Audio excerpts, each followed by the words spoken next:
Boa noite. Paz. Falar de planejamento estratégico não é das missões mais fáceis por conta dessa palavrinha estratégia, né? Planejamento não é tão difícil de fazer quando você entende do que você está a planejar, né? Mas planejar a estratégia de organizações não é algo tão simples para quem trabalha aí já em corporações, principalmente quem vem da área de indústrias multinacionais, sabe o que eu estou falando, né? Definir estratégias é uma arte.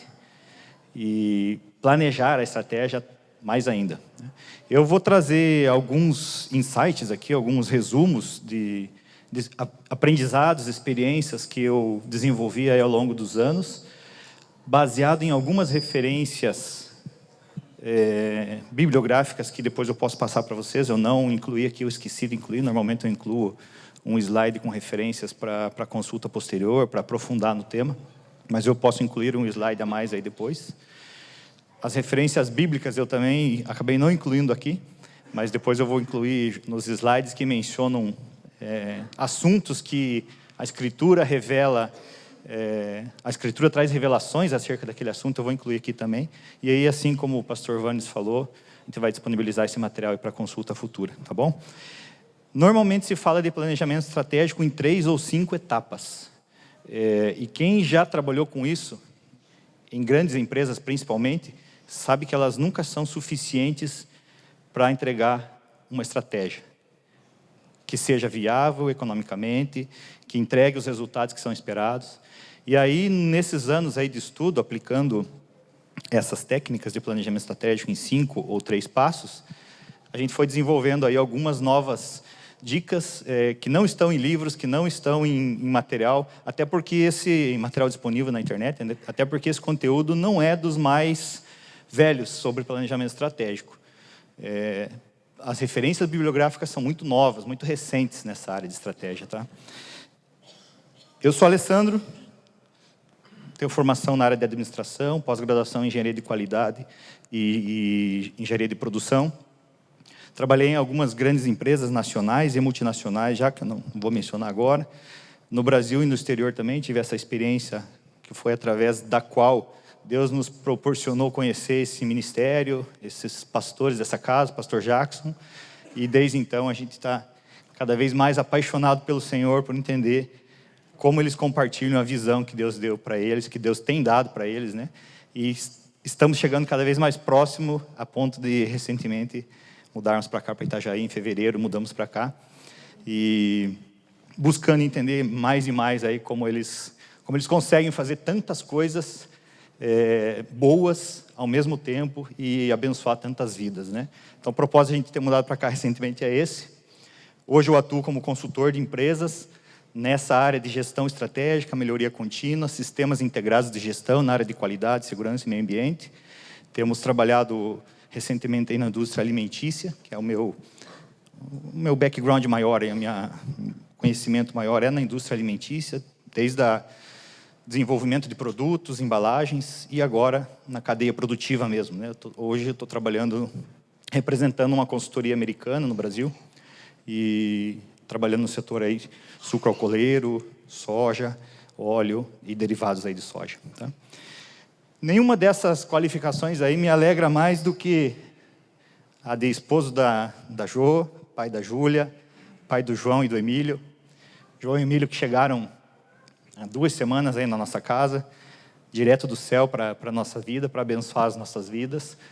A Júlia tem 11 anos, sou casado com a Jo há 23, né? Ela veio, pela primeira vez ela vem ouvir a gente falar alguma coisa relacionada a trabalho e agradeço a Deus pela oportunidade de ter minha família junto comigo. Vamos lá? Será que tem distância aqui para funcionar? Não. Como sempre, né, é legal entender de onde surge, então. Eu já falei do planejamento estratégico em grandes corporações, que é quase que uma arte, aí, a arte da guerra. Quem já leu aquele livro, ou já ouviu sobre aquele livro do Sun Tzu, né? Sun Tzu. Aquele livro é baseado em alguns princípios da indústria militar. Dá para chamar a indústria militar, né? O militarismo de uma indústria, porque ele produz defesa para os países, não dá para negar a potência que é Israel e o que eles têm e conseguem lá por conta de ter um bom sistema de defesa baseado em elementos militares. Ninguém pode deixar de reconhecer isso. Nós, que confessamos a fé cristã, sabemos quem está por trás disso. Deus está por trás disso e dando condição para eles e promovendo eles como Deus tem promovido, como eles têm sido promovidos ao longo da história aí, Mas esse termo planejamento estratégico, ele nasceu da forma como nós vemos hoje ele aplicado nas grandes organizações, ele nasceu na guerra. Era necessário um grande esforço de planejamento para viabilizar todos os recursos necessários na frente de batalha, onde era necessário combater. Lá dos Estados Unidos, de avião, de navio, vias terrestres, enviar homens, armamentos, para todos os pontos onde os Estados Unidos estava guerreando na Primeira, na Segunda Guerra Mundial. E alguns desses grandes pensadores que viveram esse desafio de enfrentar guerras, que talvez não tenha nada de bom por trás de uma guerra. Eu acredito que não tem nada de bom por trás de uma guerra, porque normalmente ela é motivada por pensamentos que vão contra o que nós professamos enquanto fé, enquanto paz, bem, amor. Então é difícil você usar a referência desses homens que planejaram com tanta maestria a ponto de dizimar um país, por exemplo, como o Japão na Segunda Guerra. Mas esses homens, eles influenciaram tanto alguns administradores, pessoas ligadas à administração e gestão, na década ali de 1940 até 1950, no pós-guerra, após a Segunda Guerra Mundial, que 99% do que nós vamos ver aqui, nesse conteúdo que eu resumi, ele está baseado em princípios que foram utilizados por aqueles grandes militares. Eu não vou mencionar nenhum deles, claro, porque as referências que eu tenho são da administração. São pensadores da área da administração, da área de gestão, que usando dos aprendizados gerados pelo planejamento para vencer as guerras, aplicaram isso na indústria, no comércio, para desenvolver mercado, desenvolver negócios, tá? Planejamento estratégico, um resumo aqui do significado, é o conjunto de mecanismos sistêmicos. Por que sistêmicos? Porque eu preciso planejar de forma sistemática. Planejamento não se faz uma vez, escreve na pedra e fica na parede, para nunca mais mudar. Então isso precisa tomar uma forma sistêmica. Eu preciso criar um sistema de gestão e planejamento para que ele se torne estratégico na organização. Que utiliza de processos metodológicos. Então muito do que eu vou falar aqui trata-se de método, aplicação de método. Alguns desses métodos nem tradução tem. Então eu vou falar alguns termos aqui em inglês, peço desculpas aí, se alguém tiver curiosidade depois a gente pode falar mais sobre isso, eu vou passar meio rapidão aqui por conta do tempo. Dentro de um contexto onde aquela organização está incluída, de um mercado, de um negócio específico, para definir o estabelecimento de metas.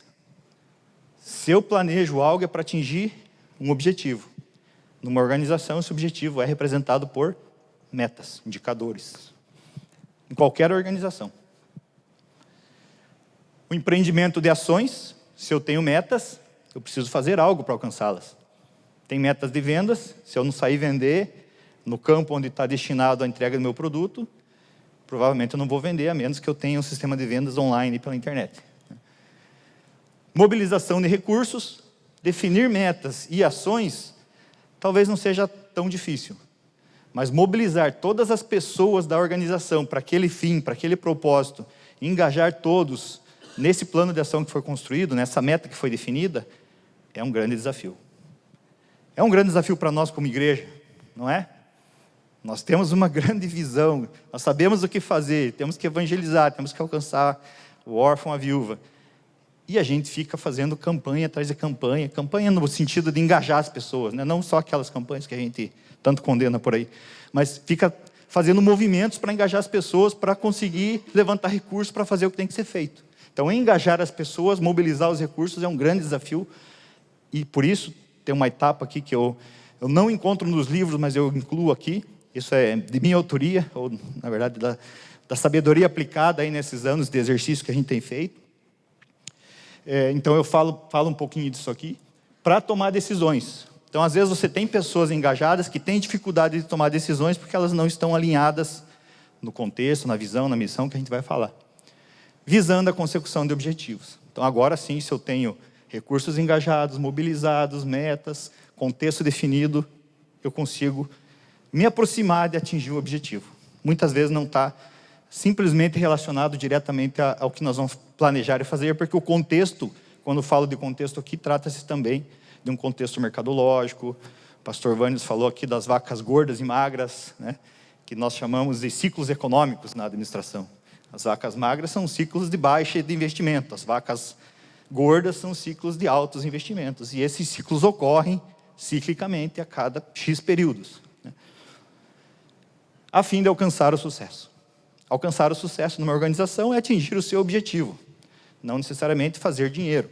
Organizações sem fim lucrativo, ONGs, organizações religiosas, igrejas, não deveriam buscar dinheiro, ou não buscam dinheiro. Elas têm objetivos, mas precisam ser atingidos esses objetivos para que eu diga que aquele negócio é um negócio de sucesso, certo? Então aqui um resumão que fala de tudo que eu vou falar detalhadamente, passo a passo, nos próximos, talvez, 30, 40 minutos aí, tá bom? O pastor Vânios usou o mesmo versículo que eu trouxe aqui de Lucas 14. Cadê você?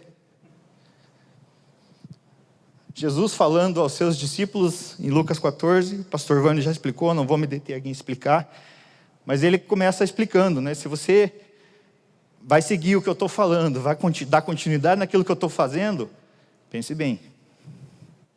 Pense bem, não pare pela metade. O que Jesus estava falando por trás desses versículos? Venha, se engaje, entre de cabeça e faça aquilo que tem que fazer de forma ordenada. Se não, é melhor não vir. Se for para não dar continuidade naquilo que estou fazendo, é melhor não começar. É isso que está escrito por trás desses versículos. E a gente usa esse tema para falar de duas formas, né? Da questão do planejamento financeiro, que o pastor Vânio já aplicou aqui, o versículo 28, e também a questão que foi, eu acredito que inspirou alguns desses grandes homens aí, grandes homens no sentido de pessoas relevantes na história, que movimentaram, né, que planejaram as grandes guerras que eu mencionei, usaram-se desse versículo aqui também para se inspirar, fazer grandes planejamentos para conseguir atingir os seus objetivos, né? Mas o pastor Vânios já explicou aí. Quando eu falei de sucesso, né, atingir os objetivos e o sucesso desejado pela organização, seria muito legal se a gente conseguisse um caminho reto até ele, né? Sem desvios. Se a gente conseguisse projetá-lo e seguir passo a passo até alcançá-lo. Porém, como tudo na vida, né, acontecem incertezas no meio do caminho. Vento, correntezas, no meu exemplo do barquinho aqui, né, que acabam por desviar o nosso trajeto. E esse desvio, se eu não estiver preparado para enfrentá-lo, dá para citar o exemplo agora de novo da vaca magra, se eu não estiver preparado economicamente, como o pastor Vânios já nos explicou, para enfrentar aquele período de vacas magras, com fluxo de caixa suficiente que se adequa ao meu recurso disponível, inviabiliza a minha operação, inviabiliza o meu negócio. Não vou conseguir pagar meus funcionários, não vou conseguir saldar dívidas dos meus fornecedores. Provavelmente vou ter problemas. Ou vou buscar recursos externos, e aí vou entrar em dívidas. O pastor Vânios já falou bastante sobre isso.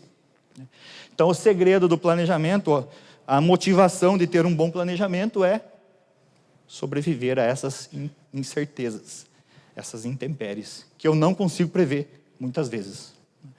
A arte de prever algumas dessas incertezas, ela passa por uma boa análise de cenário, que é uma outra etapa que eu vou falar aqui, dentro das 10 etapas já mencionadas. Eu vou descrever então, como já adiantei um pouquinho, o processo que eu, particularmente, tenho usado nas empresas onde eu tenho trabalhado em 10 etapas. Poderia ser 5, que é talvez o mais comum de encontrar, e são 5 etapas. Você vai encontrar nos livros 5 grandes etapas. Porém, de novo, existe um porquê dessas 5 na minha ótica. Hoje, trabalhando nesse mercado de consultoria, eu tenho entendido algo.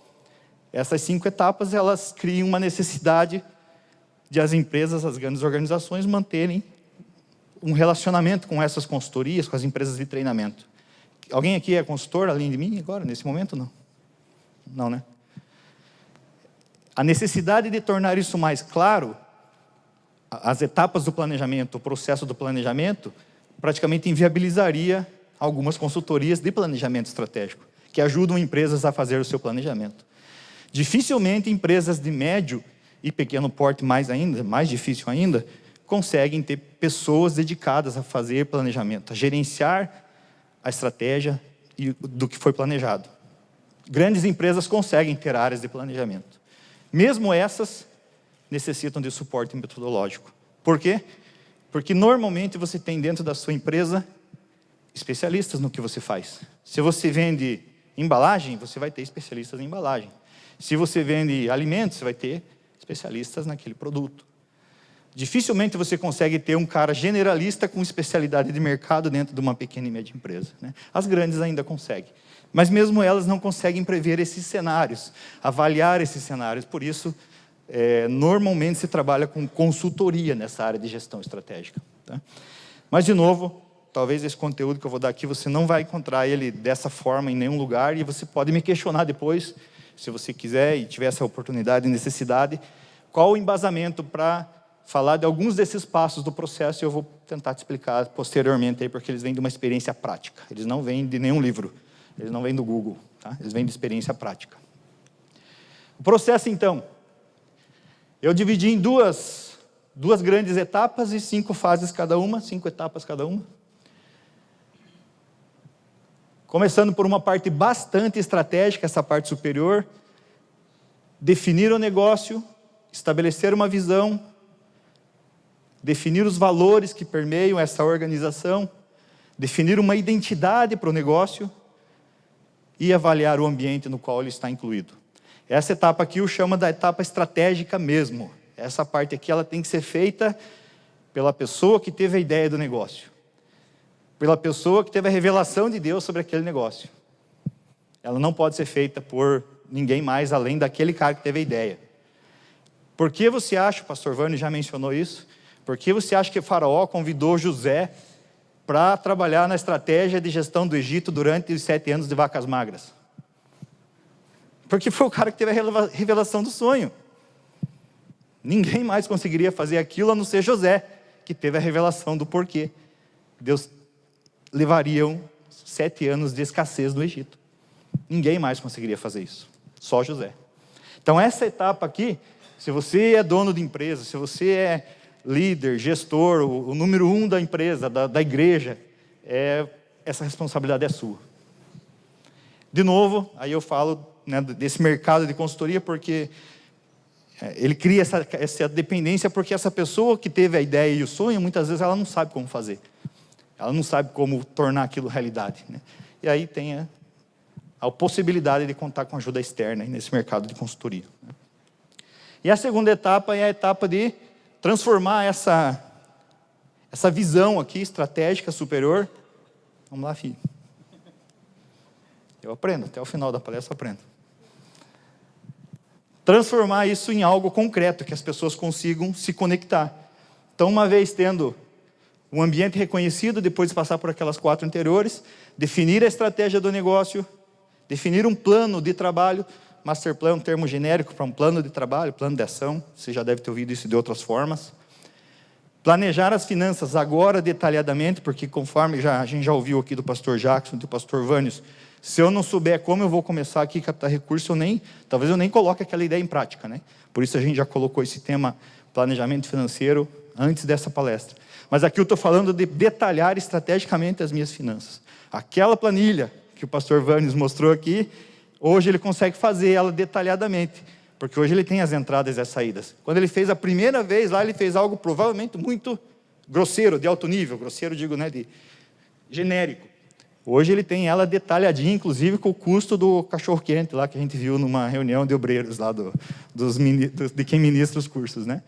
Mas ele não tinha esse valor quando ele fez a planilha pela primeira vez, com base na qual ele conseguiu convencer o pastor a investir um recurso lá, como ele já contou a história para nós, né? Mas finanças eu coloco aqui no meio, pelo simples fato de que aqui eu vou planejar detalhadamente o custo das minhas ações que estão no plano de trabalho.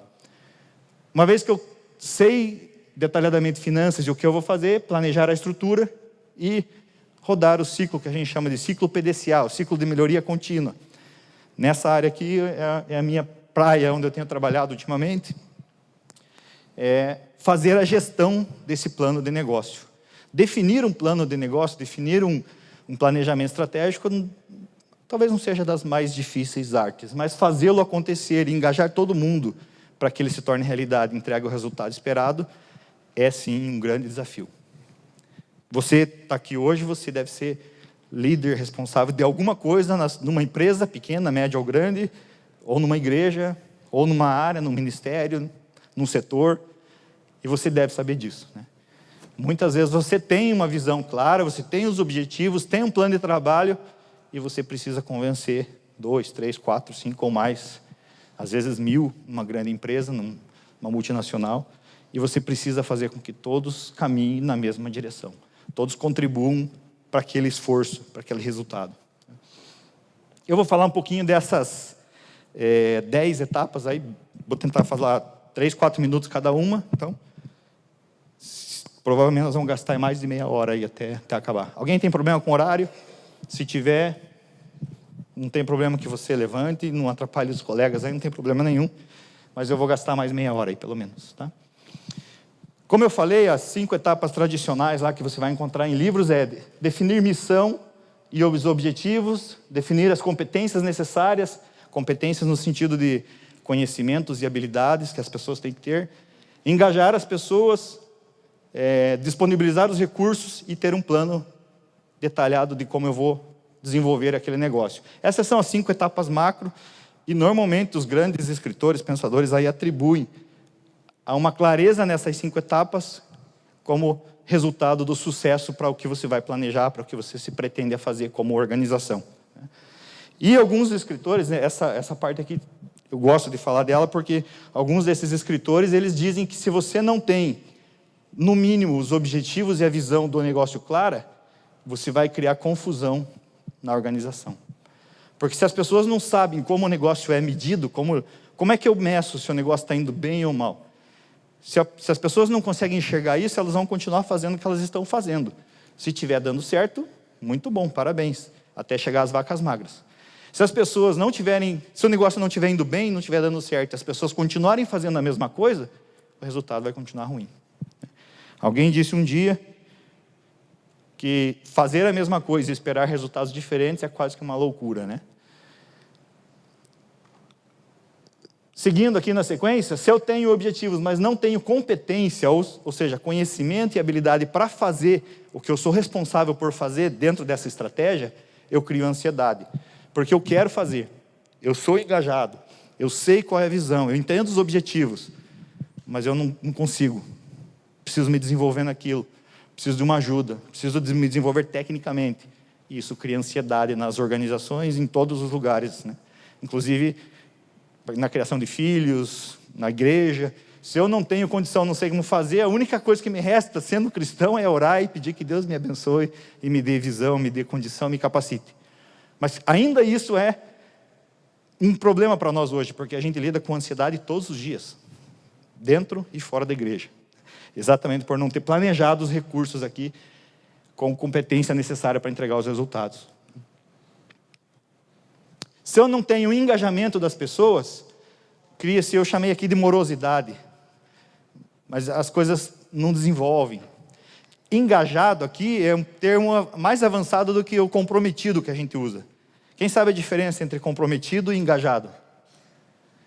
Quem já ouviu aquela do porco e da galinha no omelete? Já ouviram ou não? Quem que está mais comprometido com o omelete? Sabe o que é omelete, né? Ovo mexido, tá? Quem está mais comprometido com o omelete? O porco ou a galinha? A galinha? A galinha está comprometida com o omelete, está certo. Só que o porco está engajado. O porco está engajado, porque para fazer o omelete, com ovos e bacon, o porco tem que morrer. A galinha, ela só bota o ovo, dá uma cacarejada e vai embora, e continua a vida dela. Ela está só comprometida, mas ela não está engajada. Quando a gente usa a palavra engajamento, eu estou falando daquele cara que morre pela causa. Daquele cara que dá tudo o que ele pode. Ou seja, dá o seu bacon, para que eu e você comamos um omelete com bacon. Então não adianta mais, nos negócios hoje em dia, não adianta mais estar comprometido. Você já deve ter ouvido essa máxima. O cara está 100% comprometido, ele faz hora extra todo dia. Incompetente eu e você, como gestores, que deixamos a pessoa fazer hora extra todo dia. Porque ela tinha que cumprir a função dela, dentro do horário que ela está prevista no contrato de trabalho, e ir para a casa dela cuidar dos filhos, cuidar da família. Se desenvolver, estudar, ir para a igreja, ir para o quarto de oração. Ela não tinha que ficar fazendo hora extra. Se ela está fazendo hora extra, se eu e você estamos fazendo hora extra, alguma coisa está errada. E isso não é engajamento, isso pode ser comprometimento, na nossa visão tradicional da administração, mas não é engajamento. Por isso a gente fala que isso cria morosidade, se as pessoas não estão engajadas, demoram para as coisas acontecer. As coisas não saem com a qualidade na primeira vez, com a qualidade desejada na primeira vez. Se eu não tenho os recursos, se nos falta recursos, gera-se frustração. Se eu não tenho recurso para comprar o meu microfone sem fio, eu vou ter que gravar com o microfone com durex. E isso frustra um cara que está buscando a excelência. A gente ouviu aqui do nosso pastor. Isso frustra quem está querendo fazer o melhor. Né? Então isso gera frustração nas organizações, não ter o recurso para entregar algo que está planejado. Se eu planejei, eu preciso dar o recurso para aquilo. Se eu me propus a fazer, eu preciso ter condição de entregar, de fazer. E às vezes falta recurso. A gente acabou de ouvir um exemplo bem prático aqui, excelente. O pastor Vannes me ajudou demais na palestra aqui, com vários exemplos aqui, pastor. Vou construir em cima dos seus exemplos aqui, porque eles são excelentes.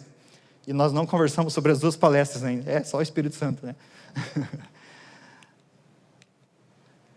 E se eu não tenho um plano de trabalho, um master plan, como eu vou medir o meu resultado?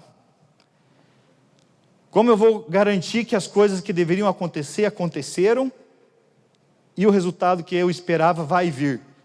Como é que o pastor Vannes ia conseguir mostrar para o pastor Luiz que daqui não sei quantos meses, quando começar o primeiro curso e tiver os primeiros pagamentos, ele vai conseguir pagar o microfone que emprestou dinheiro do caixa da igreja para comprar? Porque ele tinha esse planejamento. Eu vou começar a gastar dinheiro agora, pegando o dinheiro do fluxo de caixa da igreja, mas eu vou repor esse dinheiro depois, porque vai entrar na primeira lote de inscrição de cursos. Excelente, esse é um plano.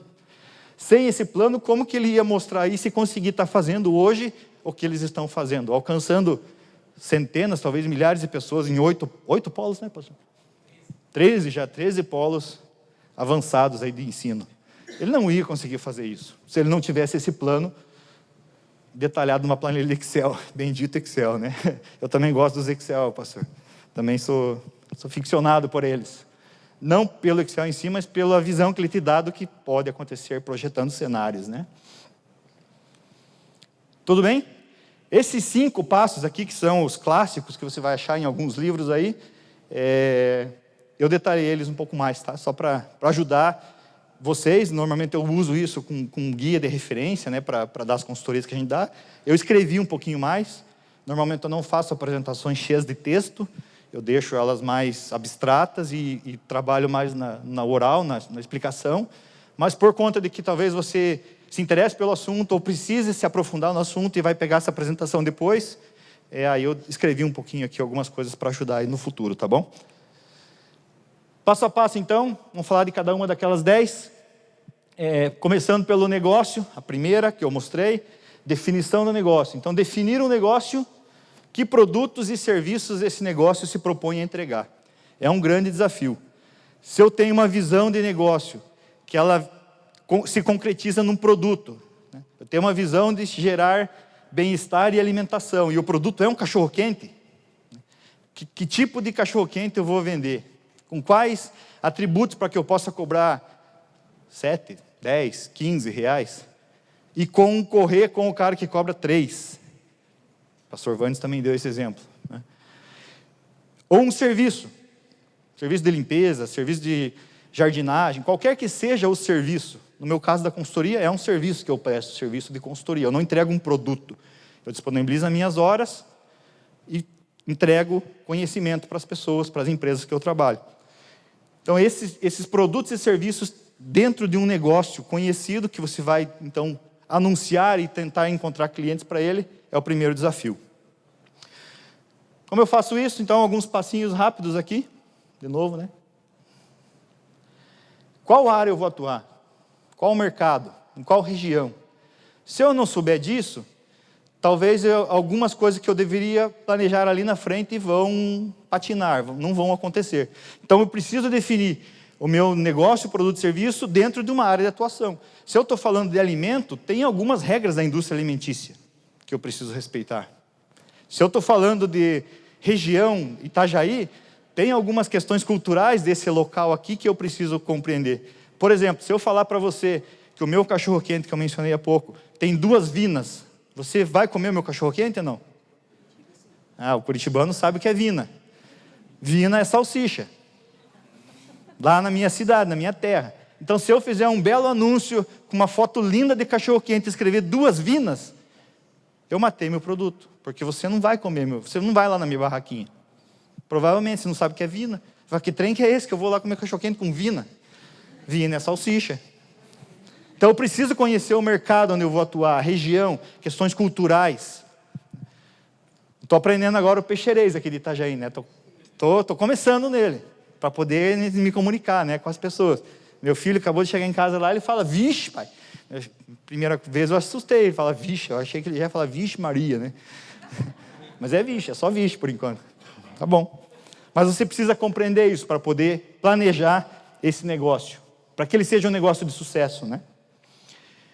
Quais produtos e serviços, então, que eu vou fazer?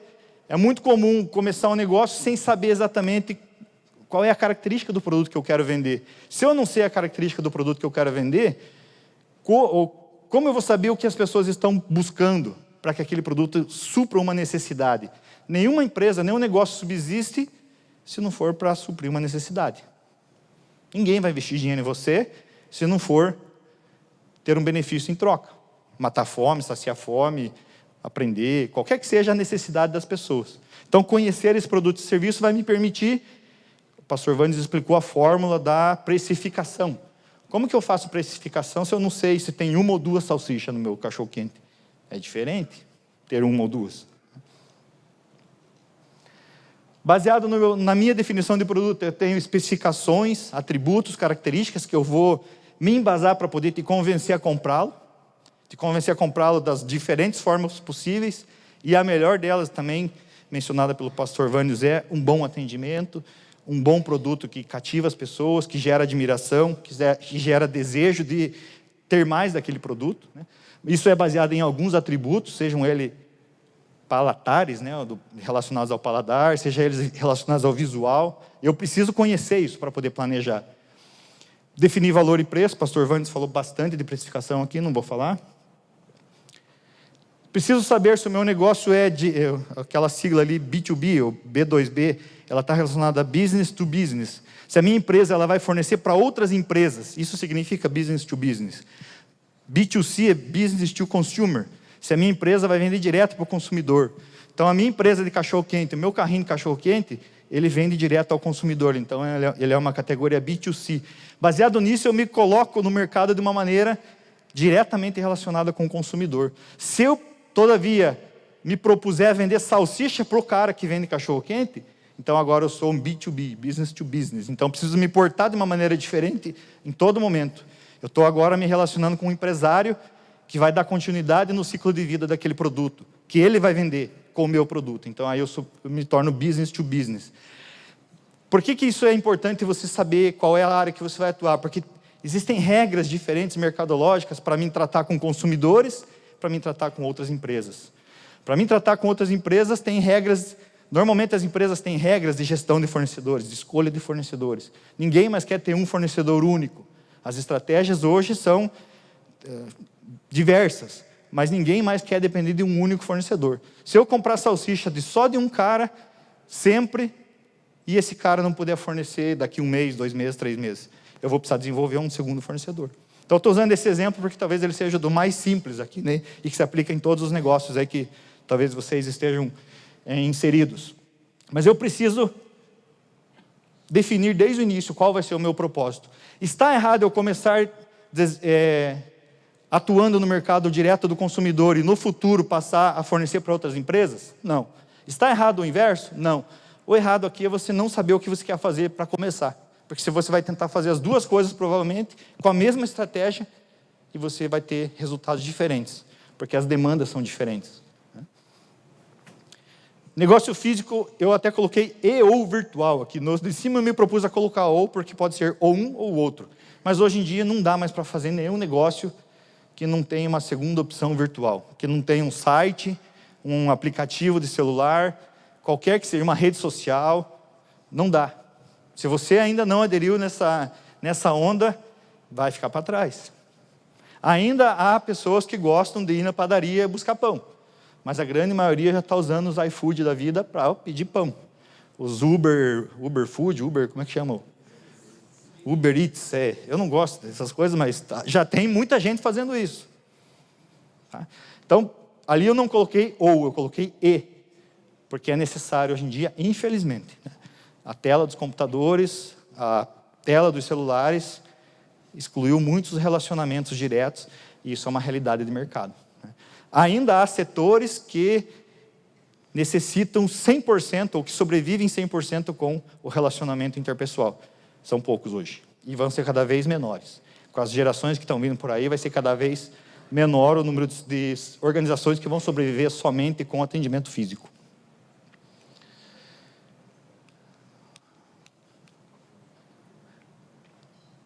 A primeira condição para realizar alguma coisa é não querer fazer tudo ao mesmo tempo. Fazer somente e exclusivamente aquilo que está relacionado ao meu negócio e ao meu produto é a melhor maneira de começar. E alguns dos exemplos que eu vou dar aqui talvez confrontem algo que você está fazendo na sua empresa, na sua igreja, qualquer que seja a organização que você está ligado. Sempre é tempo de recomeçar e de ajustar foco, ajustar prioridade, tá?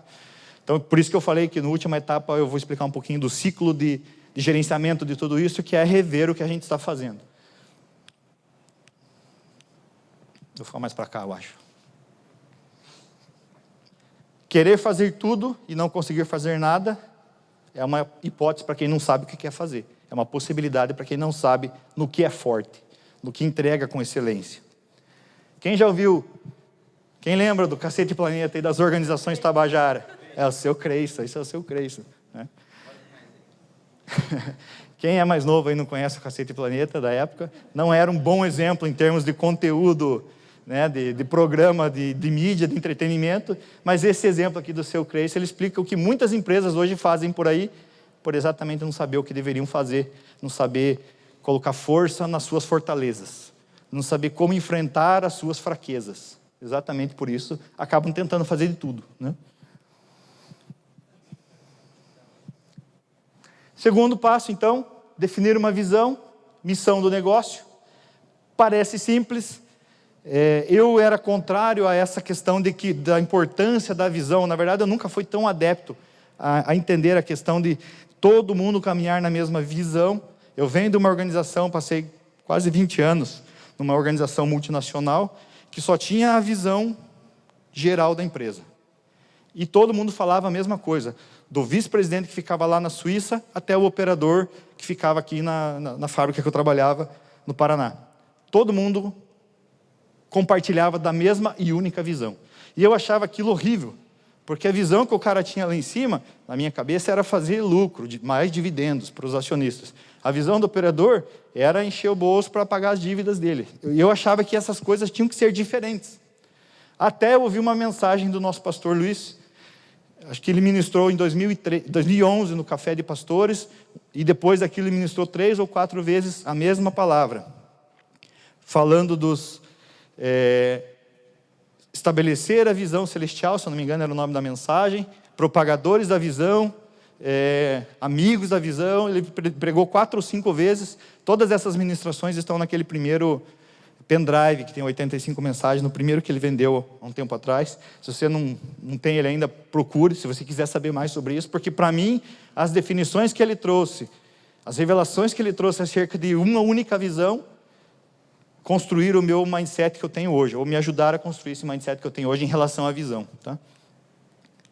Definir essa visão e a missão, então, é algo necessário, uma vez que eu já conheço esse negócio e o meu produto e serviço. Se eu não tiver uma visão clara, e essa revelação foi trazida por ele, para mim, pelo pastor Luiz. Se eu não tenho uma visão clara, provavelmente eu vou ter divisões. Se eu tenho mais de uma visão, eu vou ter divisões. E se eu tenho divisões, eu não vou conseguir concentrar esses esforços em torno de uma única direção, de um único objetivo.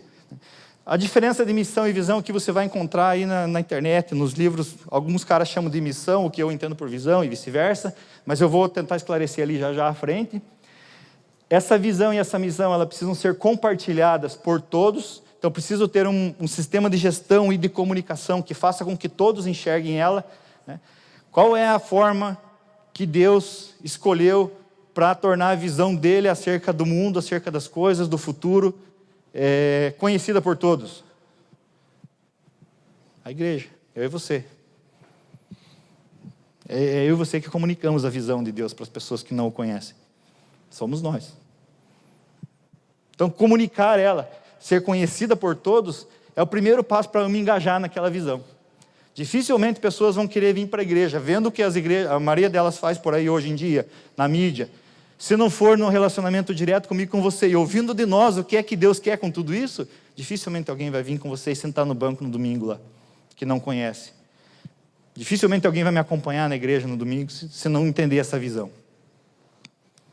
A não ser por uma necessidade. E muitos vêm por essa necessidade hoje, né? Tornar essa missão e visão visíveis. Colado na parede. Essa tem que estar colado na parede. Tem que estar disponível em todos os lugares da sua empresa.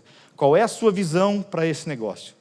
Se ela não tiver colado na parede, de acesso fácil para todo mundo, provavelmente algumas pessoas vão ter dificuldade de entendê-lo. Se você não falar dela nas suas comunicações, se você é líder, se você é gestor, se você é pastor da sua igreja, e não comunicar essa visão, dificilmente as pessoas vão engajar com ela. Tá? Qual a definição, então, de visão e missão? Não sei se é a única, tá? Deve ter várias aí, mas a que mais me explica a diferença entre as duas. Visão é o que uma instituição busca no futuro, visualiza acerca do futuro, a respeito do futuro. Seus anseios, onde ela quer chegar, suas aspirações. Algumas vezes as empresas incluem metas ou objetivos e tempo. Eu esqueci de colocar ali, mas até quando? Ser a maior organização de todos os carrinhos de cachorro-quente de Itajaí, região, até 2020. Mais ou menos assim, quando eu falo de tempo. É porque aí eu coloco algumas condições que vão me ajudar a chegar lá, dentro de um determinado espaço de tempo. Já a missão, ela justifica a razão para a qual a empresa existe. Por isso que algumas vezes as pessoas confundem, porque se eu estou falando o que eu vou fazer, às vezes eu confundo com aquilo que eu deveria fazer, que é a minha missão. Por que ela foi criada? Qual o propósito? Como ela pretende agregar aos seus funcionários, clientes, fornecedores, a sociedade? Esse grupo de pessoas aqui, funcionários, clientes, fornecedores e sociedade, em administração se chama stakeholders, partes interessadas. Existe uma pequena diferença aqui, dá para confundir as duas várias vezes. Eu trouxe um exemplo aqui do Gazin, Grupo Gazin, vocês conhecem, varejo, atacadista, Grupo Gazin. Declarado a visão dele, ser o melhor grupo econômico em solidez, ou seja, ser uma empresa sólida, economicamente falando. Está clara a visão deles. Eles estão preocupados com dinheiro. Se a visão é boa ou não, pessoal, não sei, mas está claro. Eles querem fazer dinheiro. Qual é a missão? Oferecer sempre os melhores produtos e serviços com um atendimento diferenciado. Então, quando ele declara que o propósito de existir dele é sempre ter produtos e serviços, mas que tenham um atendimento que os coloquem em uma posição de destaque em relação aos concorrentes, ele está dando uma diretriz para os seus funcionários. Atenda bem, eu quero fazer dinheiro, mas atenda bem. Porque senão eu faço dinheiro só uma vez, se você não atender bem. É isso que eles estão dizendo para os funcionários deles. Eu não quero fazer dinheiro só uma vez, senão eu não sou sólido. Solidez significa vender sempre. Estar sempre com fluxo de caixa positivo. É isso que significa solidez. Depois eu vou falar de valores e outras coisas aqui. Mas eles definiram o negócio, sempre de forma genérica e abrangente e olhando lá na frente. Nunca uma visão vai falar do que eu estou fazendo hoje.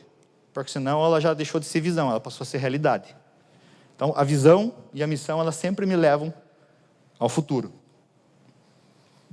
Depois eu vou falar dos outros elementos ali. Terceiro ponto, valores e princípios. Valores e princípios, elas ajudam as pessoas a entender algumas coisas e a se posicionar de forma correta frente às situações que elas têm que tomar decisão ou uma ação. Se eu não tenho valores pelos quais a minha empresa é regida, dificilmente as pessoas vão fazer aquilo da forma como eu faria. E é por isso que a maioria dos líderes escolhem pessoas iguais a eles para liderar os assuntos que estão abaixo deles. Isso talvez seja um dos grandes erros da administração. Querer que todo mundo faça igual a você. Os meus maiores desafios hoje em relação a educar meus filhos são querer que eles façam o que eu faria. Eles têm condições diferentes do que eu. Não só de idade, de formação, de experiência. Não adianta eu querer que eles façam exatamente como eu faria. Meu desafio, então, como pai, se você correlacionar a questão de liderança a uma paternidade, é conseguir expressar o meu coração, onde estão os meus valores. E aí eu vou entender que eles vão fazer o melhor que eles puderem com o recurso que eles têm, com o conhecimento que eles têm, com a experiência que eles têm, buscando fazer como eu faria. Esse é o grande segredo. Então, estabelecer os valores, os princípios que regem a organização, ou que definem os relacionamentos. A definição de valores é quase que como um contrato social. Como que a gente deveria se relacionar quando nós estamos no ambiente de trabalho produzindo algo? Definir um plano de comunicação e de gestão desses valores e princípios, para que eles sejam praticados por todos, para que ninguém tenha desculpa de que não sabia, de que nunca vi, nunca fui informado. A gente precisa ter um plano disso, desde a comunicação inicial, quando as pessoas novas chegam na tua empresa, chegam na igreja, que elas compreendam isso. Não sei se você, quem estava no café hoje de manhã, vocês olharam para o lado direito lá? É difícil, né? É tão bom o que vem do altar, mas se olhar para o lado direito, que tem 4 placas lá, que expressam um pouquinho de como o Mevan funciona. Já reconhece as 4 placas? Aquilo fala um pouquinho dos valores do negócio igreja, Mevan, em Itajaí. Como é que funciona a estrutura aqui? É isso que eu falo de tornar visível, para que todos conheçam. Então, se tem algum líder desse ministério que não caminha de acordo com aquelas 4 verdades, com aqueles 4 pontos, que não entende o funcionamento da igreja de acordo com aqueles 4 assuntos, ele no mínimo não pode reclamar que não sabia, que está lá disponível. Se ele vai entender e vai caminhar de acordo com aquilo, aí é outra coisa. Eu estou falando de engajamento, eu estou falando de entendimento, estou falando de uma paternidade que tem que dar direção e compartilhar o coração para que aqueles princípios se tornem realidade na vida dele. É os próximos passos aí que eu vou falar depois. Mas se estar disponível e visível é uma grande necessidade. Afinal, muitas vezes as pessoas vão ter dificuldade entre tomar uma decisão de fazer algo da forma como deveria ser feito, seguindo todos os passos, ou fazer rápido. Tomar uma decisão baseada em votação, à vontade da maioria, por democracia, ou no consenso, que sempre demora mais.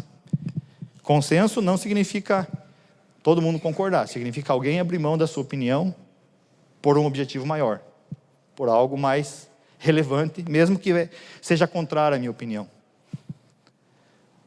Ser eficiente ou ser eficaz? Tem uma pegadinha por trás da diferença dessas palavras. Ser eficiente é fazer o que tem que ser feito. Ser eficaz é da forma correta, da maneira correta, no tempo correto, com os mínimos recursos necessários, gerando a menor perda possível. Isso é ser eficaz. Às vezes eu não consigo fazer isso, às vezes eu preciso ser só eficiente, entregar o negócio. Mas se a empresa tem declarado nos seus valores que a eficácia é a forma de entregar o resultado, ser eficaz em tudo que faz, eu estou indo contra um valor da empresa, sendo eficiente. Mesmo que ser eficiente seja bom. Valor ou preço, o pastor Vânios falou um pouco sobre isso. No nosso ambiente industrial, a gente lida muito com esse paradoxo aqui. Faço acontecer as coisas ou faço com segurança? E a maioria das organizações com que a gente trabalha falam, faça com segurança. Porém, quando os líderes fazem as coisas, eles burlam regras. Eles chegam na empresa sem cinto. Saem da empresa falando no celular, dirigindo. Aí as pessoas ouvem que segurança é um valor e não vê esse valor no comportamento da liderança. E aí isso não acontece, isso não é por osmose que se absorve, não é por transferência psicológica que se absorve, é vendo o exemplo. Eu não vou explicar os princípios aqui, porque a gente já está um pouquinho avançado no tempo. Só vou explicar por que eu pus esse slide aqui. Esse camarada, William Edward Deming, foi um dos americanos que foi convidado para participar da construção das empresas japonesas no pós-guerra. Então, leva sua mente lá em 1942, 43, aeroportos destruídos, fábricas destruídas lá no Japão. Todo o setor praticamente da matéria-prima ao produto acabado, eles tinham que importar. A maioria dos homens japoneses mortos, ou seja, a força de trabalho praticamente dizimada. Mulheres e poucos homens e algumas crianças estavam vivos.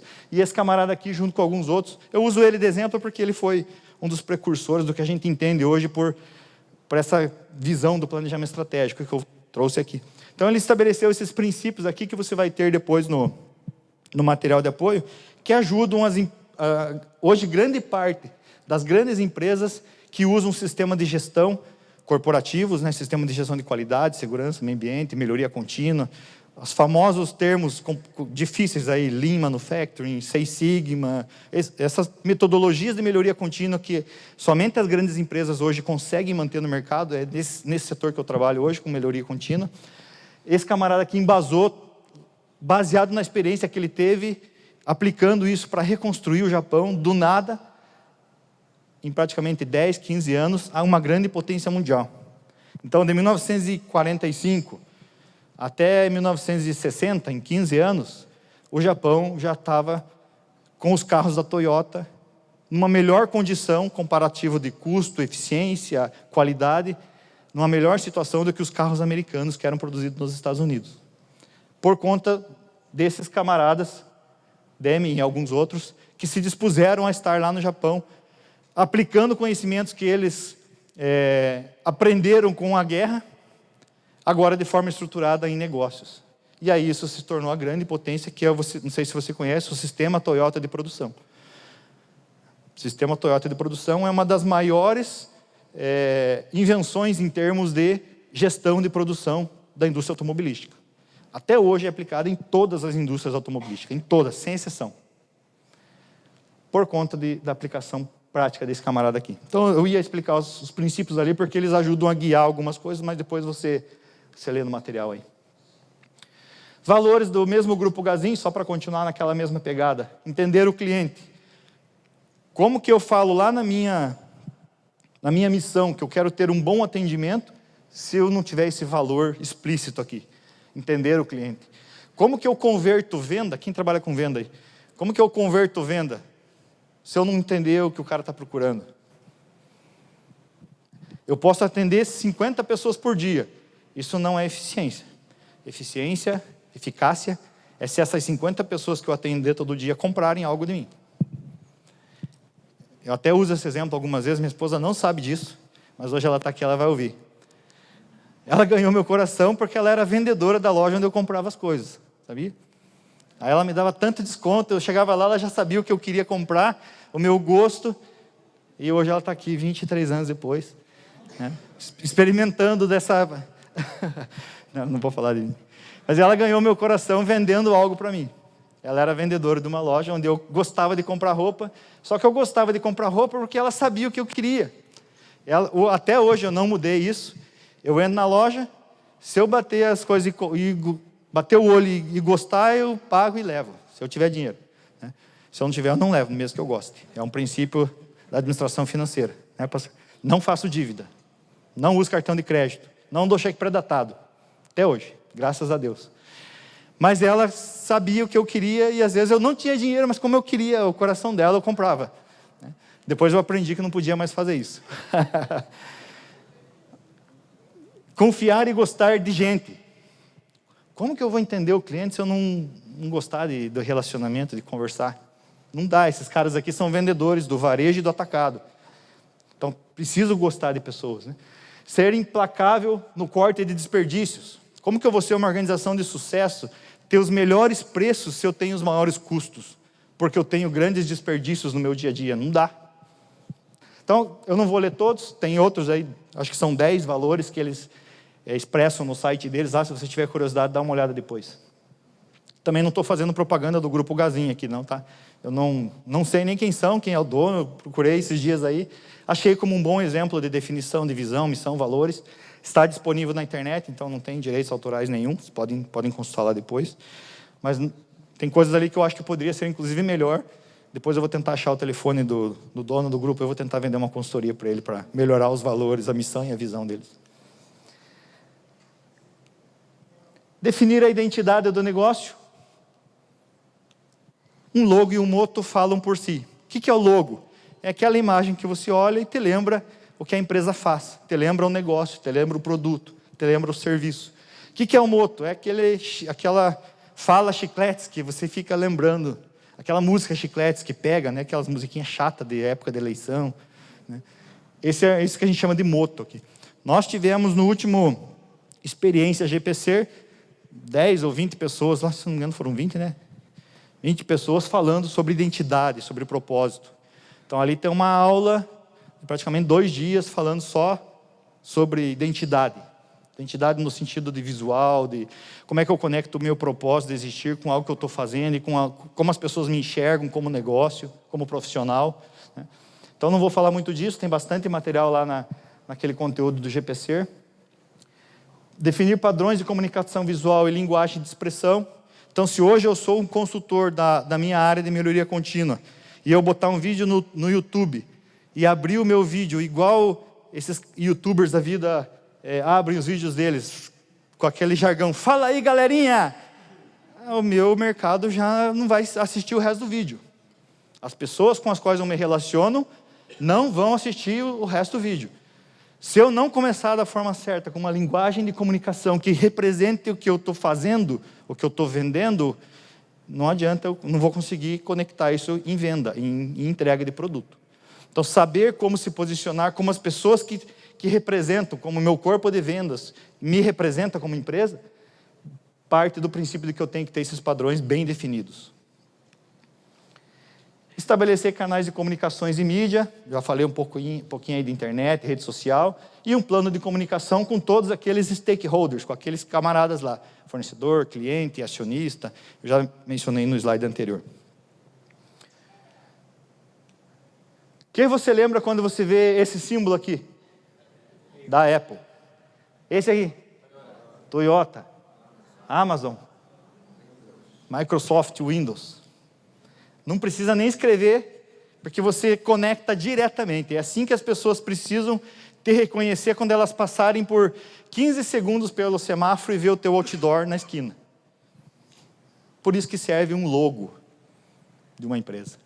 Para que as pessoas tenham essa conexão direta do córtex direito com o esquerdo. Né? Conectar uma visão com uma emoção. Cara, eu vejo o Apple, eu já lembro do meu iPhone, do meu iWatch, do meu Mac, do meu não sei o quê, da minha agenda que está toda no iPhone. Se eu perder meu iPhone, eu não vou perder meus contatos. É isso que você conecta quando você vê essa massazinha pela metade. Eu apaguei metade deles aqui propositalmente, exatamente para fazer esse exercício. Não precisa você ver ele inteiro, não precisa você parar alguns segundos ou minutos para entender o que ele quer dizer. E essas empresas aqui, elas têm, são todas grandes empresas, elas têm propósito, missão, visão definida, ó, da Apple. Trazer a melhor experiência de computação pessoal para estudantes, educadores, profissionais e consumidores. Esse é o propósito deles. Depois eles têm uma missão, uma visão, valores. Não sei se você sabe, mas quando... Como é que é o nome do cara da Microsoft mesmo? Bill Gates? Steve Jobs. Steve Jobs é da Apple. Quando o Steve Jobs apresentou para o Bill Gates o produto que ele queria lançar, que era o iPhone, o Bill Gates falou, cara, não vai dar certo. As pessoas gostam do meu computador. E naquela época, o computador era do tamanho daquela mesa ali, mais ou menos. As pessoas amam o meu computador, cara. É bonito ter um computador na sala, no escritório, que custa não sei quantos mil. E o cara falou assim, não, as pessoas querem uma experiência com a mão, touchscreen, tocar na tela. O cara falou, não, os caras gostam de teclar naquelas máquinas de escrever, tac, tac, tac, tac, tac. As pessoas gostam disso. E o Steve Jobs saiu e foi lançar a Apple, então. Não contou com a parceria do Bill Gates. ou o mercado que ele perdeu. Né? Exatamente por não ter entendido o cenário. Que é o que eu quero falar agora. Então, entender o ambiente. O ambiente que é volátil, que muda. Porque as gerações mudam, as pessoas mudam, o mundo se transforma. Né? Então, entender esse ambiente e o que desse ambiente influencia no negócio que eu me propus a fazer, esse é um grande segredo, tá? Esse eu não sei fazer, estudos mercadológicos, mãe de Ná, vidente, essas coisas eu não sei fazer, tá? Eu me propus a escrever aqui porque é um desafio, num mercado que está em evolução, pessoas que estão mudando, não sei nem que geração que está, já se falou da X, da Y, da Z, né? Nem sei qual que está hoje, qual letra que está hoje. Mas é um grande desafio aqui entender a influência desse mercado em mutação nos negócios atuais. E muitos deles não vão sobreviver nos próximos 20 anos. Isso eu tenho certeza, porque tem vários estudos que mostram. Mais de 60% das empresas que existem hoje não vão estar vivas daqui 20 anos, dada a velocidade da transformação que está acontecendo. Ou melhor, não vão estar fazendo o que fazem hoje da maneira como fazem hoje. Talvez elas estejam vivas fazendo outras coisas. Mapear as fortalezas, fraquezas, ameaças e oportunidades. Tem uma ferramenta para isso, matriz SWOT. Eu vou mostrar rapidinho ali a cara dela. Mapear todos os fornecedores, os principais stakeholders, que eu já falei lá, clientes, fornecedores, acionistas. Qual mercado eu vou atacar e qual é o perfil de cliente que eu desejo. Porque se eu tiver uma estratégia de precificação premium, eu vou colocar um preço top. E o meu cliente preferido, a minha localidade onde eu estou incluído, não for fácil acesso para esse cliente top que vai pagar mais pelo produto, provavelmente eu não vou ter sucesso em venda. O contrário também é verdadeiro. Né? Colocar um produto de preço baixo, sem valor agregado, com uma má qualidade, num ambiente de alta glamour, também não funciona. As pessoas não compram simplesmente porque ele é barato. Né? E mapear os clientes em potencial e definir estratégias para alcançá-los. Então, clientes e fornecedores são stakeholders. Eu generalizei aqui outros stakeholders, porque aqui dá para falar de acionistas, da comunidade, dos órgãos de legislação relacionada, aplicada. No caso da indústria alimentícia, tem Anvisa, por exemplo. Então, tudo isso chama-se stakeholders aqui. Está incluído nessa palavra stakeholder. Tá? Eu preciso conhecer quem são eles. Porque se a Anvisa colocar uma nova regra para vender cachorro-quente, uma nova norma para vender cachorro-quente, eu vou precisar me adequar a ela, sob risco de não poder dar continuidade para o meu negócio se eu não atender aquela regra. Né? Quantos de vocês já viram, para mim, um dos grandes missões da igreja de alcançar pessoas que estão perdidas aí no mundo das drogas, quantos de vocês já viram casa de recuperação sendo fechada por organismos como a Anvisa, por exemplo? Porque simplesmente não dão atenção a uma cozinha que deveria ter alguns princípios, algumas condições mínimas, porque não dão condição de banho adequada. Então, por isso que eu falo aqui de mapear esses stakeholders, quem são, para que eu conheça eles e me relacione com eles de forma correta. Matriz SWOT, para quem não conhece, é simplesmente um mapa visual das forças que movem a minha organização, das fraquezas, porque se eu não conhecer as minhas fraquezas, na hora das vacas magras eu vou ter dificuldade para superar aquele momento, né, aquela crise. Oportunidades daquele mercado, daquele negócio. Acabei de citar o exemplo do Steve Jobs. As pessoas estavam querendo mudar a forma como elas se relacionavam com a informática. Tinha uma oportunidade enorme que o cara não vislumbrou e, portanto, ele não investiu no negócio. E quais são as ameaças? Por exemplo, legislação, intempéries, dependendo do meu... Se eu sou um vendedor de cachorro-quente e agora vai começar a época de chuva e eu estou na esquina onde não tem um toldo, é uma ameaça para mim. Eu preciso escolher um ponto novo para mim trabalhar. Né? Tá? Matriz QFD é uma matriz que correlaciona os desejos, os anseios do cliente com as minhas especificações de produto. Então, como é que eu transcrevo, como é que eu transporto uma necessidade, um desejo por algo, seja ele um serviço ou um produto, com uma especificação de algo que eu quero vender? É uma matrizinha que ajuda também, são ferramentas aqui da administração, que você vai encontrar em vários materiais na internet. Se quiser mais conteúdo sobre isso, depois eu posso ajudar aí com algumas referências. E outra ferramenta que a gente também usa bastante nessa área de leitura de ambiente é o que a gente chama de CPOC, que vem da sigla aqui do acrônimo, né, da sigla das primeiras letras de supplier, que é fornecedores, input, que é as matérias-primas, processo, como que eu manufaturo o meu produto para entregar ele, ou como que eu desenvolvo o serviço que eu estou entregando para alguém. Output, que é o que eu vendo, o que eu entrego, e clientes. Então é uma sigla aqui, um acrônimo formado pelas primeiras letras da sigla dessas palavras do inglês, o CIPOC. É simplesmente um mapeamento de processo que me dá visibilidade do todo. Desde a fabricação da salsicha até a entrega do cachorro-quente para o meu cliente. Tá? São ferramentas aí que vão ajudar a fazer essa leitura ambiental.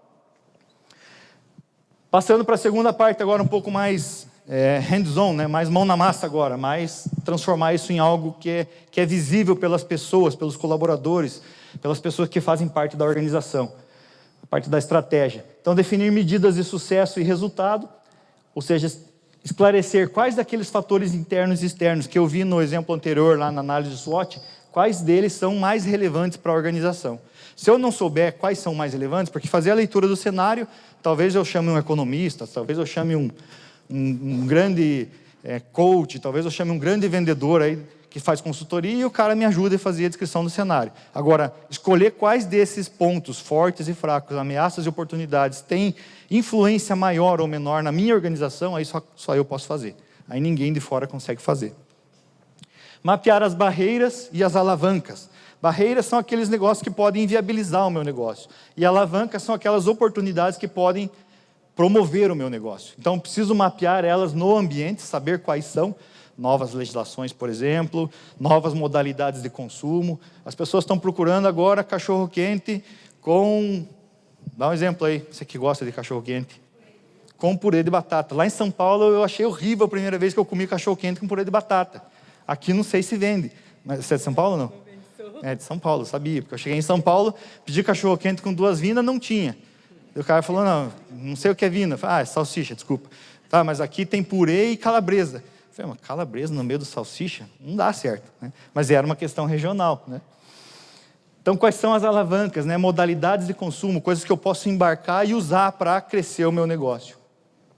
Mapear os indicadores de performance. Como que eu meço o sucesso dessa organização? Se eu sou uma organização de venda e entram 100 pessoas no meu estabelecimento por dia, qual o percentual de vendas que são convertidas em algo? De produtos que são, de atendimentos que são convertidos em venda, desculpa.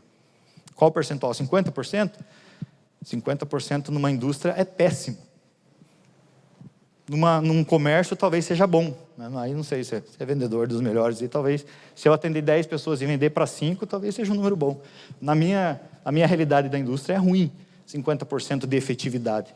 A gente busca 85% a 95%. Em todas as consultorias que eu faço para a indústria, a gente fala que tem que ter no mínimo 85% de eficiência para que aquela indústria seja de alto nível, de padrão mundial. Né? Mas isso muda de setor para setor.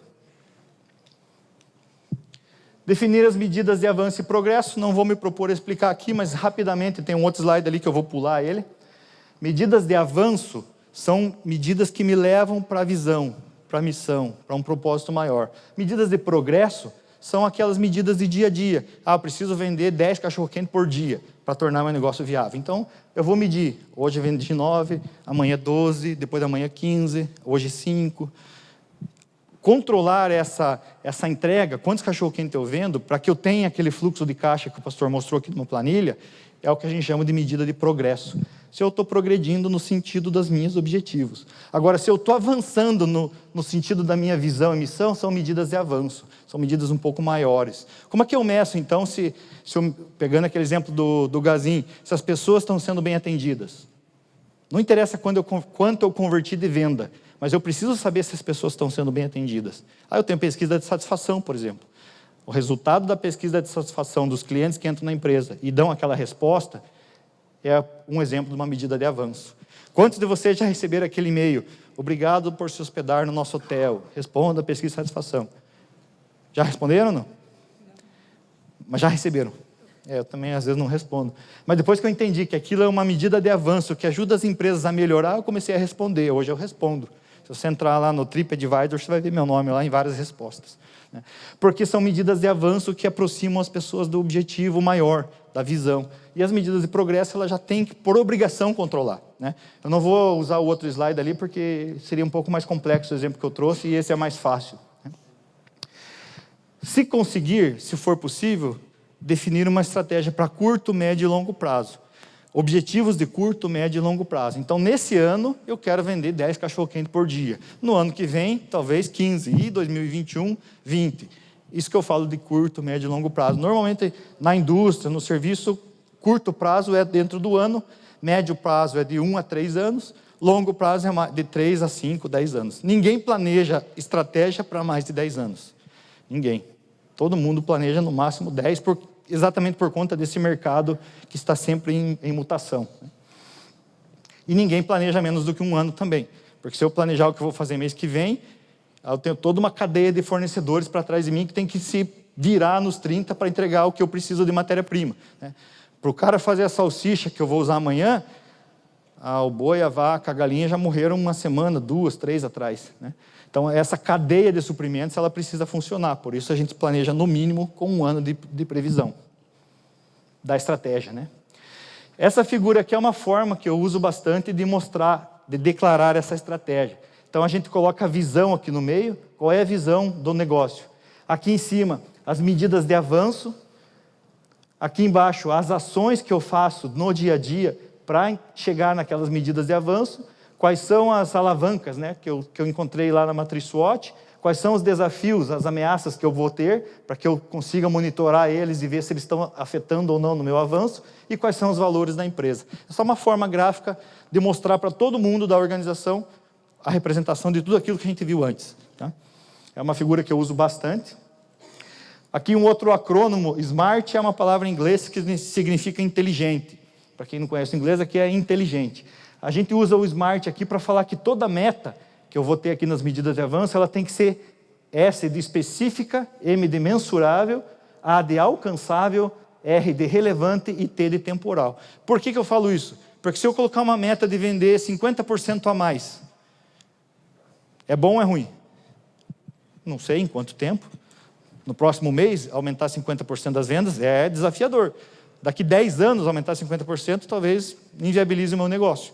Então, temporal, mensurável, que eu consiga medir, alcançável, que se não gere frustração, que as pessoas consigam fazer algo e entregar algo, relevante, que ela agregue valor para aquelas medidas de avanço e ser específica. Aumentar 50% das vendas de cachorro-quente. Não adianta eu colocar, quero crescer 50% por ano. No quê? Na venda, no atendimento, na entrega. Tudo bem? E esse polinômio aqui que a gente usa bastante é a abrangência. O P é de produção, quanto eu quero produzir por dia. O Q é de qualidade, com qual qualidade? Com a maior possível. Como é que eu expresso a qualidade do meu cachorro-quente? Menor custo, entregar sempre, ter bom atendimento, com segurança e mantendo as pessoas satisfeitas, do meu funcionário ao meu cliente. Então é um polinômio que a gente chama de PQCD-SM, que representa todas as vertentes do meu negócio. Como é que eu expresso o meu produto em termos de produção, produtividade, qualidade, custo, entrega, satisfação, segurança e moral? Eu preciso conhecer isso, senão eu vou ficar muito forte num requisito de qualidade, por exemplo, e vou ter um número excessivo de acidentes, de afastamento, de turnover, de troca de pessoas, porque as pessoas não estão satisfeitas ou estão se machucando aqui na minha empresa. Então eu preciso, quando eu planejo estrategicamente, eu preciso contemplar todas essas vertentes. Ainda dentro da estratégia, eu vou pular esse slide, tá, pessoal? Ele só explicaria aquele exemplo que eu já dei. Próximo, Master Plan, plano de trabalho. Como é que eu faço, então, um plano de trabalho agora que eu já conheço tudo que a gente já passou anteriormente? Eu preciso planejar atividades, ações e projetos para entregar os resultados. Então, transformar aquelas medidas de sucesso, aqueles objetivos de avanço que eu falei, em ações concretas. Para que eu consiga aumentar a minha venda, o que eu preciso fazer? Preciso fazer um anúncio de Facebook por dia, um anúncio de Instagram por dia. É um tipo de ação que eu vou fazer para chamar mais gente para comprar o meu produto. Claro? Projeto. Que tipo de projeto eu posso fazer? Vou fazer um projeto de um cachorro-quente novo. Vou buscar fazer comparativos de mercado. O que as pessoas estão vendendo lá em São Paulo? Purê. Legal. Pode ser um projeto, introduzir o purê no cachorro-quente dentro de Itajaí, que hoje não existe praticamente aqui, pelo pouco que eu conheço aqui da região. Pode ser um projeto, por exemplo, desenvolver esse produto novo, fazer um marketing dele para que as pessoas sejam atraídas por algo que lá em São Paulo funciona bem. Pode ser um projeto de desenvolvimento de novas vendas, que vai chamar pessoas que não encontram esse cachorro-quente hoje aqui em Itajaí, mas que talvez tenham origem lá do estado de São Paulo e tenham boas lembranças da época que moraram lá. Eu não tenho, porque eu não gostei do cachorro-quente com purê. Mas pode ser que tenha pessoas que tenham, né? Então, traduzir aqueles objetivos de crescimento em ações é o primeiro passo aqui do Master Plan, do plano de ações. Definir os entregáveis. O que são os entregáveis? São aqueles passos que eu dou, que eu consigo parar e falar assim, cara, atingimos a meta. Qual era a meta? Era aumentar 10%, a gente conseguiu. Esse é o que eu chamo de entregável. Quando eu atinjo um entregável, qual que é a sacada por trás dele? É celebrar. Parar e celebrar. Por que celebrar? Porque quando eu faço uma celebração da entrega de algo, a equipe se engaja mais naquele resultado que vai continuar crescendo. Se eu quero entregar amanhã 30% a mais, daqui um ano 40% a mais, e toda vez que eu conseguir alcançar aqueles objetivos, eu celebrar, eu comemorar aquilo, eu trago as pessoas para esse plano, eu engajo mais as pessoas para esse plano. É como a gente fica sempre mais animado quando tem conversão no culto de domingo. Fica ou não fica? O céu está enchendo cada vez mais quando tem conversão no culto de domingo. Então, por isso a gente celebra, por isso a gente se alegra. É isso que eu falo de entregar. Toda vez que eu entrego algo, celebrar aquilo com a equipe. Fazer aquele ganho, aquele objetivo alcançado ser reconhecido por todos. Por que a gente fala bastante dessa questão do entregável e da comemoração? Porque quando não atinge meta, o esporro é quase natural, não é? Ah, não, estamos atingindo meta. Vamos lá, vamos sentar agora, vamos conversar sobre isso. A gente naturalmente faz isso. Agora, celebrar as pequenas vitórias, normalmente a gente não faz. Somente bons líderes fazem isso. Celebrar as pequenas vitórias junto com a equipe. Tá? Atribuir responsabilidade sobre essas ações. Então, todo mundo que trabalha na organização precisa ter algo a fazer. A menos que seja o dono da empresa, que também tem algo a fazer. Todo mundo precisa ter algo a fazer para contribuir para aquela ação. Se eu não consigo engajar todas as pessoas em algo concreto, o meu plano estratégico está furado. Todas as pessoas em todos os níveis precisam estar engajadas. Diferenciar um plano de ação de um plano de trabalho. Por que eu falo isso? Porque eu tenho coisas que eu planejei fazer, que eu chamo de plano de trabalho. E tem coisas que eu tenho que fazer amanhã porque surgiu uma dor de barriga, surgiu um evento inesperado. Isso a gente chama de plano de ação. Que eu revejo todo dia. Então, o plano de trabalho, ele é fixo. E se eu não conseguir diferenciar essas duas coisas, provavelmente por conta do plano de ação, daquelas emergências, eu vou deixar de fazer o que é importante. E aí o que era importante, que tinha que estar no plano de trabalho, que eu tenho que parar e fazer, vai virar urgência amanhã. Porque eu deixei de fazer para atender aquela emergência. E se eu sou bom em atender emergência, eu sou ruim em gestão. Se eu não consigo priorizar e fazer o que é importante, só consigo fazer o que é urgente, provavelmente eu falhei em alguma coisa. Minha organização não está preparada para executar um plano de trabalho. As duas coisas são importantes serem feitas. Quanto mais planejamento correto e execução do plano de trabalho eu fizer, melhor. Quanto mais tempo eu gastar com o meu plano de trabalho, e menos com urgência, com apagar fogo, apagar incêndio, ficar correndo atrás de pepino, maior a eficiência e eficácia do meu planejamento. Tá? Por isso a gente fala aqui de diferenciar essas duas coisas. Quem muito trabalha, mas pouco contribui para o plano de trabalho, está fazendo a coisa errada. E não adianta falar, mas eu faço não sei quantas horas por dia, entrego um monte de coisa por dia, mas está contribuindo para o plano de trabalho? Não, então você está trabalhando com bastante ações, você está mobilizando bastante. Provavelmente não está contribuindo muito com aquela visão maior, com aqueles objetivos do negócio. Tá? Diferenciar ações de resultado e ações de progresso, já falei disso, né? Algumas ações contribuem direto para o resultado, mas se eu deixar para o resultado curto prazo, né? Vender 10 cachorro-quente por dia, mas se eu deixar de fazer aquelas ações que me dão progresso, avanço, provavelmente eu não vou avançar, vou continuar vendendo só 10 cachorro-quente por dia. Então, saber diferenciar isso é bastante difícil, mas se eu tenho convicção de que algumas coisas eu tenho que fazer hoje, mesmo que elas não dêem resultado agora, eu preciso fazer aquelas coisas acontecer. E é muito difícil trabalhar com planejamento de longo prazo, né, pastor? O circo está pegando fogo, mas eu preciso fazer isso daqui. É muito difícil, eu vou sair para apagar o fogo do circo. E conseguir fazer as pessoas enxergar que o nosso pastor, vou usar o exemplo de casa, né, que é mais fácil para todo mundo entender, que o nosso pastor Luiz tem uma agenda fora e que ele não está aqui para estar no dia a dia nosso, é muito difícil, não é? Mas ele está trabalhando nessa visão de longo prazo, medidas de progresso do reino, enquanto nós estamos aqui trabalhando no bater estaca na igreja local. É muito difícil convencer as pessoas de que ele tem que fazer essa agenda fora. E tem muita gente que não se alegra com isso quando ele chega no culto de domingo e ele não está lá. Não tem? Tem ou não tem? Tem bastante. Tem bastante. Por isso que eu falo de saber diferenciar isso, tá? Tem ferramentas para usar. 5W2H é uma das ferramentas que explica, né, o que tem que ser feito, por que tem que ser feito, como fazer. Aqui as benditas planilhas lá que o pastor falou bastante, né? É só um exemplo, eu tenho outras ali para, se alguém quiser traduzir a sua estratégia num plano de ação, eu tenho algumas planilhas ali que a gente usa. Aqui é um exemplo de uma cozinha industrial, né? O que fazer, aonde fazer, qual a data limite, quem é o responsável, como que é, quais são os valores que têm que ser considerados aqui e a previsão financeira de gastos, para poder ter aquele fluxo de caixa que o pastor falou. Um exemplo simples de uma cozinha ali, né? Tem vários outros melhores aqui que eu posso encaminhar para vocês, que são um pouco mais complexos. Outra coisa nesse plano de ação que é importante é saber diferenciar quais são as ações de alto esforço e de baixo impacto, porque nelas talvez eu não invista tempo, elas estariam aqui no vermelho. Naquela planilha que eu mostrei, nessa primeira aqui, ó.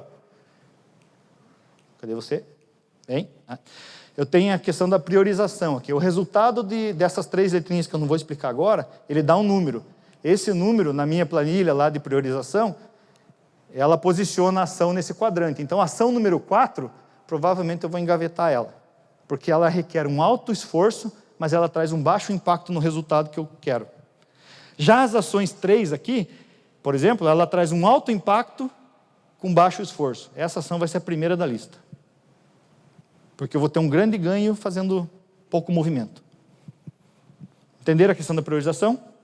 Então, classificar essas ações é importante. Eu não vou falar de finanças, o pastor falou bastante de fluxo de caixa, parece que nós conversamos a noite inteira para preparar a apresentação, mas não vou falar disso porque o senhor falou bastante, pastor. Questão da estrutura, definir o modelo organizacional, como a minha organização vai funcionar, que nível de departamentos, que quantidade de departamentos, qual a estrutura física que as pessoas vão enxergar, com quem que elas falam quando chega no Mevan. Não tem o pastor Israel lá que recepciona as pessoas, que faz o integra, que apresenta a igreja, que apresenta... É isso, disso que eu estou falando, conhecer esse caminho para chegar, né? Os stakeholders, aquelas pessoas, clientes, fornecedores, precisam enxergar essa estrutura em algum lugar. Então ela tem que estar definida. Quais áreas, departamento, quantos níveis, posições, cargos, funções, responsabilidades, quem faz o quê? Quando eu cheguei em Itajaí, por já ter algum relacionamento anterior com as pessoas daqui, eu não precisei procurar esses caminhos. Mas se eu não conhecesse ninguém, tivesse mudado para Itajaí, aonde que eu ia enxergar essas coisas? No Mevan, talvez no estatuto, talvez em algum lugar aí, algum comunicado na internet, lendo lá a página do Mevan na internet, mas isso precisa estar estabelecido na sua organização. Precisa estar disponível para as pessoas, para os stakeholders, lá, para aquelas principais conexões que você tem na sua organização. E uma coisa bastante difícil de fazer, pegar todas essas posições e cargos e conectar atividades e indicadores a elas. Todo mundo na organização precisa ter alguma atividade para fazer conectada ao resultado que está sendo projetado, aquelas metas. Todo mundo.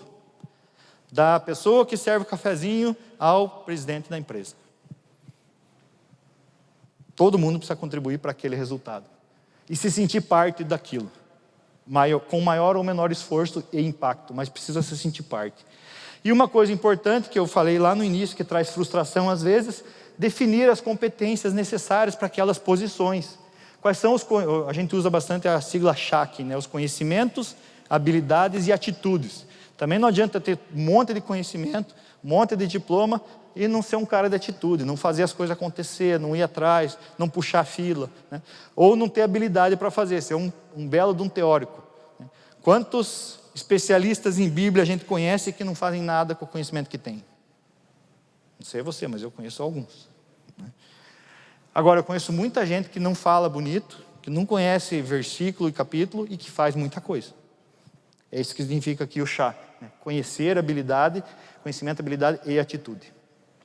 O difícil disso aqui é conectar com as funções e atividades. Então, eu preciso saber como aquelas funções se conectam com conhecimentos que a pessoa tem que ter para executar aquele trabalho. Senão, como a gente já viu lá atrás, eu posso gerar muita frustração nas pessoas, por não conseguir desenvolver o trabalho. Aqui só uma representação, né, de uma empresa que tem 4 níveis, do dono ou diretor, vice-presidente, até as pessoas que executam o trabalho, camadas de liderança, atribuir indicadores de performance a cada um dos níveis. Tem uma técnica que chama Hoshin Hani, uma técnica japonesa, que faz um estudo do impacto de cada cargo, de cada posição no resultado geral e traduz isso em indicadores. É uma forma simples de fazer, de acordo com a cultura japonesa, que a gente usa bastante no nosso mercado de melhoria contínua, para dizer para o presidente: se você não fizer tal e tal coisa, esse resultado não vem. Se o operador que está aqui embaixo não fizer tal e tal coisa, o teu resultado também não vai ser entregue. É só conectar ações com resultado em cada nível da organização. E um grande desafio nesse processo aqui é conseguir definir essas ações para a liderança, que provavelmente é onde vocês estão nas suas organizações, e seja ela uma banca de cachorro-quente, seja ela um grande negócio, uma grande empresa, né? Qual é o papel do líder em tudo isso? No meu trabalho de consultoria hoje é onde eu gasto mais de 90% do meu esforço. Conseguir convencer o líder que ele tem que estar conectado com a estratégia e tem que ter ações práticas conectadas àqueles indicadores de progresso e de avanço. O meu maior trabalho hoje não é com os operadores que produzem, é com os líderes que dão ordens, para que as pessoas façam o que tem que ser feito da forma correta na primeira vez. Esse é o nosso maior trabalho. Então, eu sempre uso esses 5 elementos aqui de inspirar e compartilhar a visão. É papel do líder inspirar todos e compartilhar daquela visão que ele teve, porque se ele é o dono do negócio, se ele está sentado na primeira cadeira do negócio, não sei se você já teve essa oportunidade, mas cada vez eu amo mais Jesus quando eu sento na frente do pastor Luiz e ouço ele falando, mesmo que não seja comigo. Você já teve essa oportunidade ou não? Você ouve vou chamar ele de camarada, ele não está aqui, né? Você ouve o camarada falando, eu me apaixono cada vez mais pelo Evangelho, quando eu ouço ele falando. É o que eu estou falando aqui. Então, a visão do Evangelho que inspira muita gente. Quem está perto dele não tem como não ser contaminado. Não tem como não ser positivamente contaminado por isso, né? Então, o líder tem esse papel de visionar o futuro, engajar todos, e é o líder que traduz isso com ações práticas. Quando as pessoas entenderem o que elas estão fazendo e como é que elas conectam com a função do líder, com o papel dele, as pessoas começam a fazer as coisas de forma correta, desde do servir o cafezinho, porque ela entende que servir o cafezinho gera bem-estar naquela equipe e aquela equipe vai produzir mais. Tá? Modelar o caminho. Não é à toa que Moisés deixou Deuteronômio capítulo 8, né? Ensinar o caminho, fazer junto no caminho. Então, ser o exemplo, compartilhar os valores. Líderes têm que ter credibilidade. Líder sem credibilidade é um passo para o insucesso, para o fracasso. Então, se existem líderes sem credibilidade na sua equipe, trate isso de forma urgente. Declare isso para a pessoa, claro, porque feedback negativo você dá no individual. Coletivo, você só faz reforço e comemoração, né? Só celebra. Mas no individual, trate isso de forma rápida. Não deixe com que isso se prolongue. Líderes sem credibilidade na sua organização. Por menor que seja a posição do líder. O líder pode estar ali no nível 2, lá que eu mostrei 4 níveis, pode ser o encarregado de turno. Não interessa se ele não é o vice-presidente, ele tem que ter postura de líder. Se ele tem uma posição de liderança, pode ser o líder da cantina. Mas ele tem que ter o papel de líder. Tem que ter essa representatividade e credibilidade necessária para que ele mostre o caminho para as pessoas. Desafiar o processo é sempre o líder que desafia. Quando o desafio vem da equipe, é provavelmente porque o líder está ausente nessa posição de inspiração, que gera desafio, que gera confronto quando necessário, mas que inspira as pessoas a fazer mais e melhor todo dia. Eu não vou ler os pontos abaixo aqui, porque a gente está um pouco avançado já no tempo.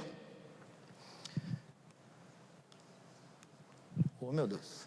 Perdendo uns segundos aí com a minha dificuldade aqui.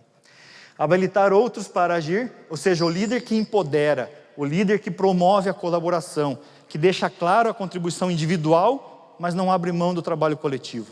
Esse é o papel do líder.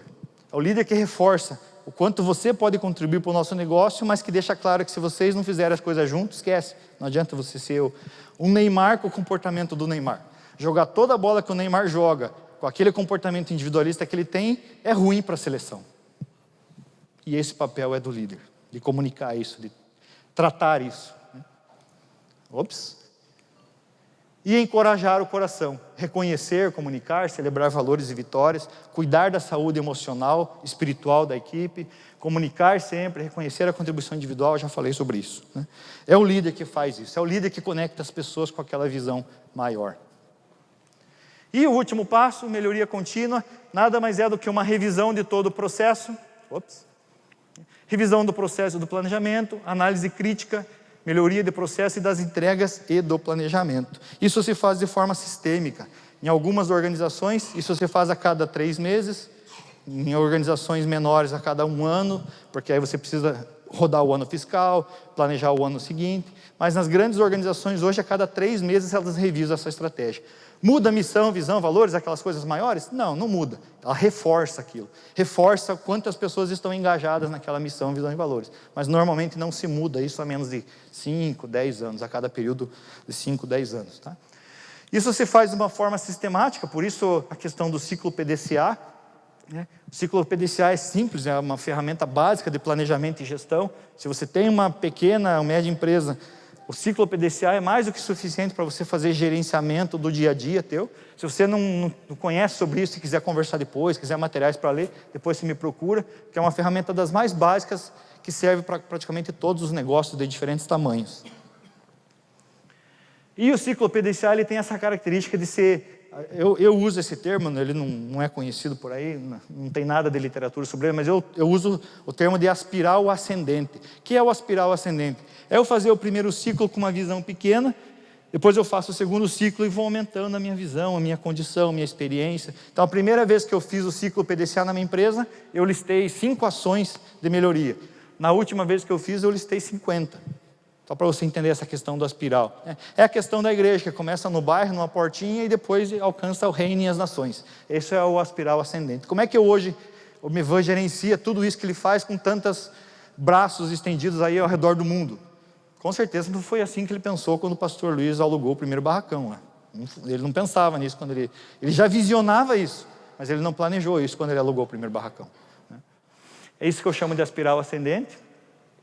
E esses são meus contatos, minhas redes sociais. A gente está um pouquinho avançado no tempo, pouco, não bastante. Se tiverem perguntas, eu peço que vocês mandem ali no e-mail, me procurem aí nas redes sociais. O pastor Jackson tem meus contatos. E a gente está aberto aí para, inclusive no celular, se precisarem trocar o WhatsApp, tá bom?